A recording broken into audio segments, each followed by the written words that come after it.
In 2023, Unitree lost around $2.65 million. 2 years later, they turned a profit of $87 million. No venture capital lifeline, no government payout, just robots, shipped at scale.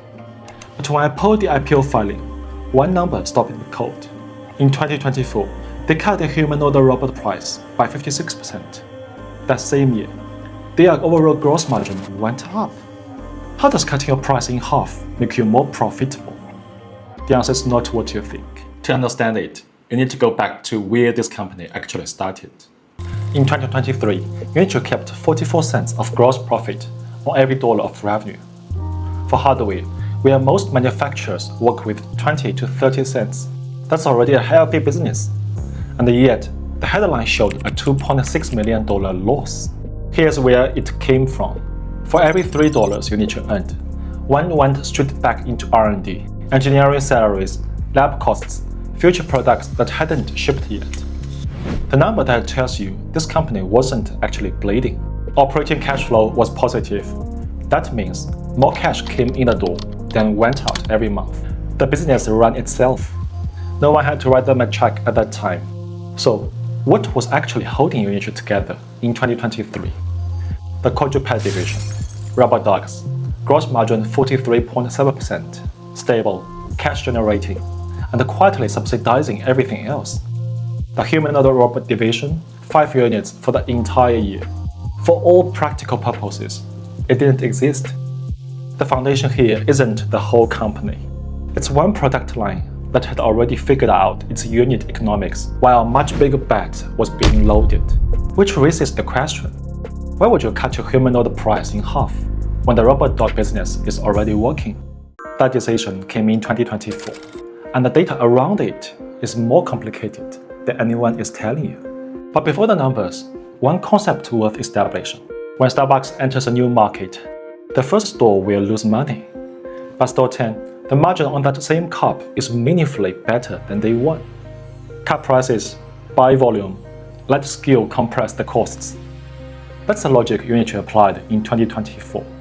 The average selling price across their entire humanoid line dropped to nearly $39,000, down 56% from the prior year.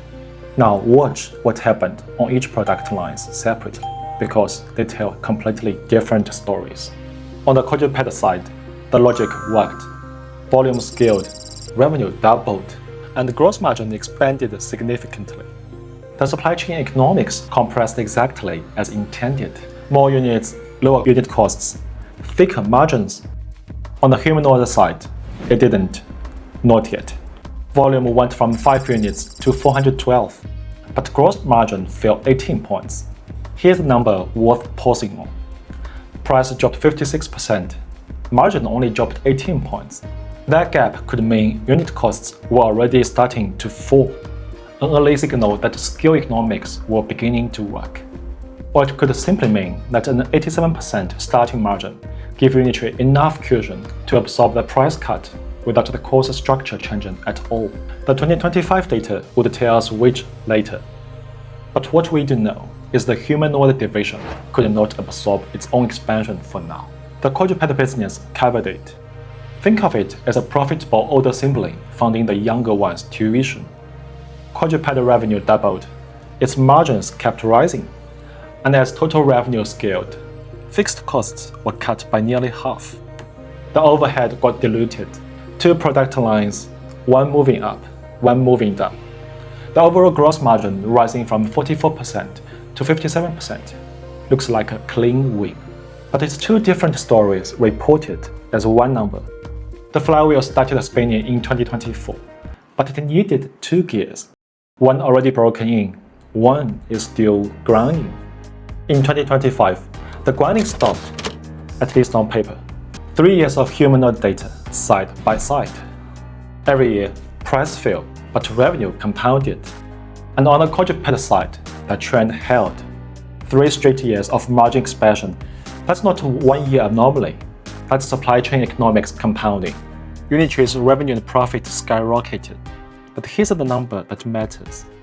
Net margin hit 34.8%, higher than most software companies. Pre-IPO financials have every incentive to look good. There's a number that's hardest to manufacture. Operating cash flow exceeded reported net profit. When cash exceeds earnings, the profit isn't built on accounting choices. The money moved.